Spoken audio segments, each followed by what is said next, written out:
Halo semuanya, saya Feriano Rizky. Di video kali ini kita akan membuat file PHP yang nantinya akan menerima inputan dari user dan akan mereturn informasi employee sebagai JSON object.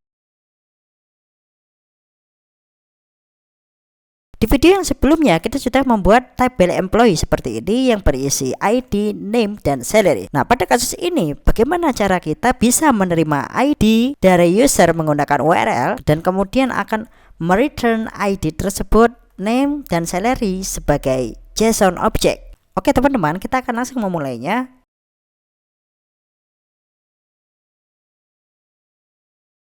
Nah, di sini kita akan membuatkan file baru dengan klik kanan pada source file, new, pilih PHP file, dan di sini saya akan memberi nama JSON_object.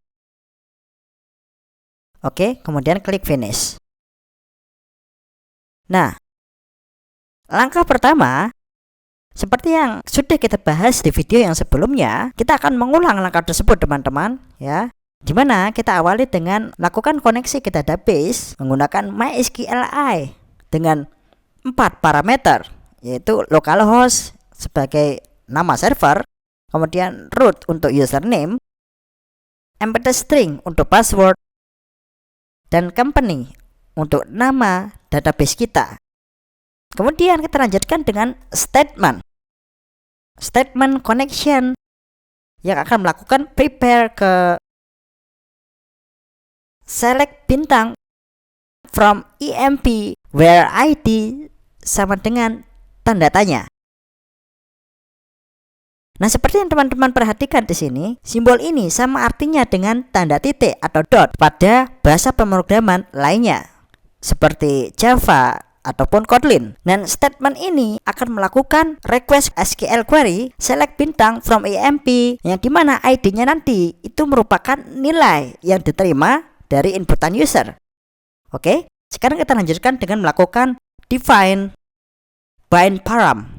Seperti yang sudah saya bahas di video yang sebelumnya, di mana di sini berisi 2 rule. Di mana rule yang pertama itu adalah tipe data yang diberikan menggunakan tanda tanya, yaitu adalah I, artinya integer. Dan kemudian nama dari variabel yang akan kita pakai yaitu adalah ID.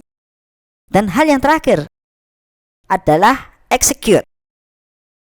Karena dalam kasus ini adalah melakukan read, kemudian bagaimana caranya agar file PHP ini bisa menerima data, yaitu contohnya pada bahasa pemrograman Java kita menggunakan result set atau data set seperti pada pemrograman C#.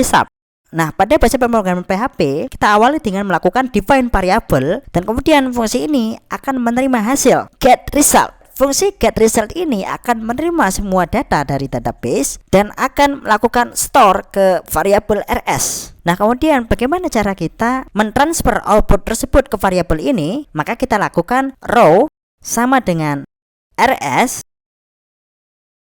fetch association. Nah, fungsi fetch association ini akan menerima semua data dari variabel rs dan kemudian akan melakukan store ke dalam variabel row ini.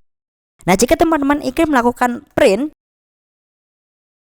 echo, nah echo di sini artinya sama dengan println pada Kotlin, row ID. Dan kemudian kita lakukan copy paste ya. Dimana di sini kita rubah menjadi nama atau name dan salary. Yang ini artinya kita akan mengeprint ID, name, dan salary. Oke. Mari kita lakukan save. Dan kemudian kita akan lakukan run. Kemudian tanda tanya ID sama dengan contohnya di sini adalah 1001. Nah, seperti yang teman-teman lihat di sini, 1001 Hussein dan 3000.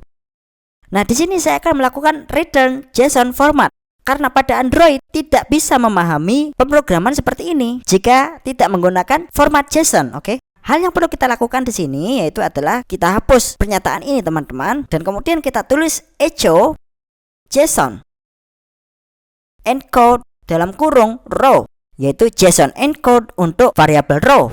Oke, kita akan lakukan run kembali, klik kanan dan run file. ID sama dengan 1001. Nah, seperti yang teman-teman lihat di sini, ini adalah representasi dari JSON object Oke. Nah, inilah JSON object yang hanya bisa return data dengan satu dataset saja, teman-teman ya. Di sini kasusnya adalah satu employee. Inilah akhir dari video. Kita sudah membahas bagaimana cara kita membuat suatu PHP file untuk melakukan pembacaan data dari database dan akan melakukan return JSON object. Sampai jumpa di video part berikutnya.